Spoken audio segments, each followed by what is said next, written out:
वाणिज्य ऊर्जा स्रोत क्या है? कोयला, पेट्रोलियम और प्राकृतिक गैस, जल, विद्युत और आणविक ऊर्जा स्रोत को वाणिज्य ऊर्जा कहते हैं। वाणिज्यिक ऊर्जा स्रोत क्या है? तो कोयला, पेट्रोलियम और प्राकृतिक गैस, जल, विद्युत और आणविक ऊर्जा स्रोत को वाणिज्यिक ऊर्जा कहते हैं। क्षयशील संसाधन क्या है? वैसे संसाधन जिसे एक बार उपयोग करने के बाद नष्ट हो जाता है क्षयशील संसाधन है।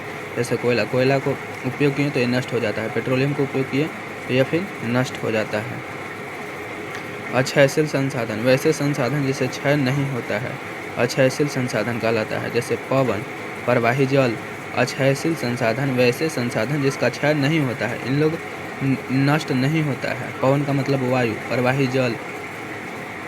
पारंपरिक संसाधन वैसे संसाधन जिसका उपयोग बहुत पहले समय से किया जाता है, पारंपरिक संसाधन कहलाता है। कोयला, पेट्रोलियम।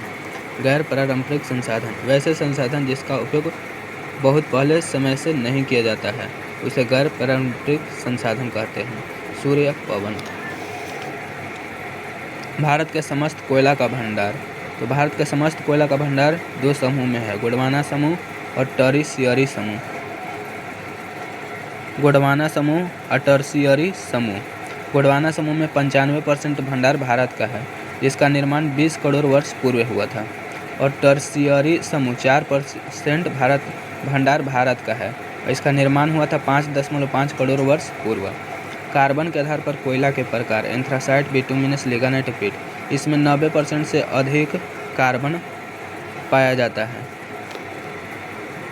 इसमें एंथ्रासाइट में कार्बन 90% से अधिक पाया जाता है। बिटुमिनस में 70 से 90% पाया जाता है। लिग्नाइट में 30% से 70% पाया जाता है और पीट में 30% से कम पाया जाता है। एंथ्रासाइट क्या है? तो यह उत्तम किस्म का कोयला है जिसमें कार्बन की मात्रा 90% से अधिक और इसे जलाने पर धुआं नहीं निकलता है, एंथ्रासाइट है। बिटुमिनस यह कोयला का दूसरा प्रकार है जिसमें कार्बन की मात्रा 70% से 90% पाया जाता है, इसे जलाने पर धुआं अल्प मात्रा में निकलती है। और भारत में सबसे ज़्यादा कौन कोयला पाया जाता है? तो बिटुमिनस। लिग्नाइट यह कोयले का तीसरा प्रकार है, इसमें कार्बन की मात्रा 30 से 70% पाया जाता है, इसे जलाने पर धुआं अधिक निकलता है। पीट यह कोयले का चौथा प्रकार है, इसमें कार्बन की मात्रा 30% से कम पाई जाती है, इसे जलाने पर धुआं काफ़ी निकलता है, इसे घटिया कोयला भी कहते हैं। भारत में कोयले का भंडार तो झारखंड में है। भारत में पेट्रोलियम का उत्पादन विश्व का कितना % है? 1%। भारत में प्रथम बार तेल शोधक कारखाना कब हुआ था? तो भारत में प्रथम बार तेल की कुआं को कब खोदा गया था? तो 1866 में। भारत में प्रथम बार तेल के कुएं को कब खोदा गया? तो 1866 में असम घाटी तेल के कुएं को खोदा गया था। असम घाटी तेल के कुएं को खोदा गया था। और 1890 ईस्वी में डिगबोई क्षेत्र में तेल मिला। 1890 में डिगबोई क्षेत्र में तेल मिला, जो कि यह असम में पड़ता है। डिगबोई क्षेत्र में तेल बहुत है, इसकी खोज 1890 में हुआ। 1859 में खंबात के क्षेत्र में तेल का खोज हुआ। खंबात के क्षेत्र में तेल का खोज कब हुआ? 1859 में। और डिगबोई के क्षेत्र में तेल कब मिला था? तो 1890 में। और खंबात के क्षेत्र में तेल कब मिला? 1859 में। 1975 में बम्बई हाई तेल का पता चला। बम्बई में हाई तेल का पता चला। बम्बई हाई तेल का पता चला 1975 में। भारत में तेल शोधक कारखाना 1901 में। भारत में तेल शोधक कारखाना कब हुआ?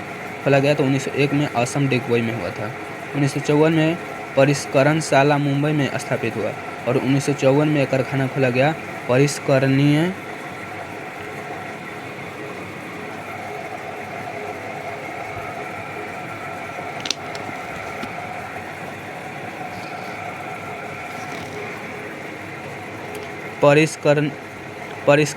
मुंबई में स्थापित हुआ। 1954 में एक कारखाना खोला गया परिष्करणशाला मुंबई में, इसको स्थापित किया गया कारखाना को।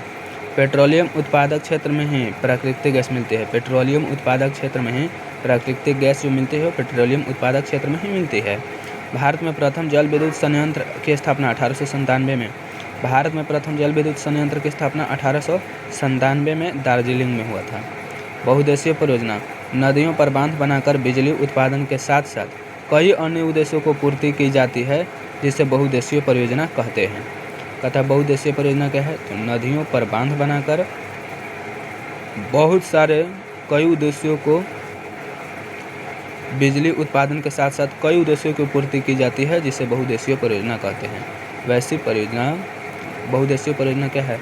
तो नदियों पर बांध बनाकर बिजली उत्पादन के साथ साथ कई अन्य उद्देश्यों को पूर्ति की जाती है, जिसे बहुउद्देशीय परियोजना कहते हैं। भारत के किस राज्य में मोनाजाइट की प्रचुरता अधिक है? तो केरल में। मोनाजाइट सबसे अधिक केरल में पाया जाता है। भारत में प्रथम आणविक रिएक्टर मुंबई में के निकट तारापुर में स्थापित हुआ। यह एशिया का सबसे बड़ा है। कहेगा कि भारत के प्रथम आणविक रिएक्टर मुंबई में कहाँ स्थापित हुआ था? तो तारापुर में। प्रथम आणविक रिएक्टर कहाँ स्थापित हुआ? तारापुर में। और तारापुर कहाँ है? मुंबई में। और यह एशिया का सबसे बड़ा है। भारत में वर्तमान 6 परमाणु विद्युत गृह। तारापुर जो है मुंबई में है, कलपक्कम तमिलनाडु में है, कैगा कर्नाटक में है, राणाप्रताप राजस्थान में है, काकरापा गुजरात में है, नोरोरा उत्तर प्रदेश में।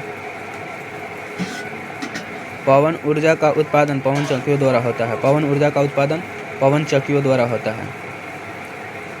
भारत विश्व का सबसे बड़ा पवन ऊर्जा उत्पादक देश है। भारत विश्व का सबसे बड़ा पवन ऊर्जा उत्पादक देश है। ज्वारीय ऊर्जा, तो समुद्री ज्वार एवं तरंगों से उत्पन्न ऊर्जा को ज्वारीय ऊर्जा कहते हैं। समुद्री ज्वार एवं तरंगों से उत्पन्न होने वाली ऊर्जा को ज्वारीय ऊर्जा।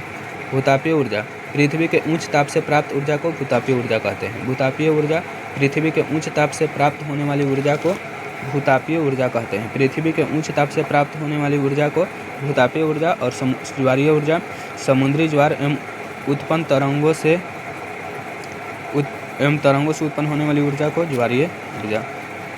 भाखड़ा नागल परियोजना सतलज नदी पर है। कहाँ है सतलज नदी? तो पंजाब में है। सतलज नदी कहाँ है? तो पंजाब उत्तराखंड में है। भाखड़ा नागल परियोजना कितना है? 225 मीटर ऊंचा है। 225 मीटर। हीराकुंड परियोजना महानदी पर है। यह उड़ीसा में है। इसकी लंबाई है 4,801 मीटर है। 4,801 मीटर। 4,801 मीटर लंबा है। दामोदर नदी खट्टी परियोजना दामोदर नदी पर, यह झारखंड पश्चिम बंगाल में पड़ता है। रिहंद परियोजना रिहंद नदी पर, यह उत्तर प्रदेश में है। चंबल नदी खट्टी परियोजना चंबल नदी पर है। यह है राजस्थान में।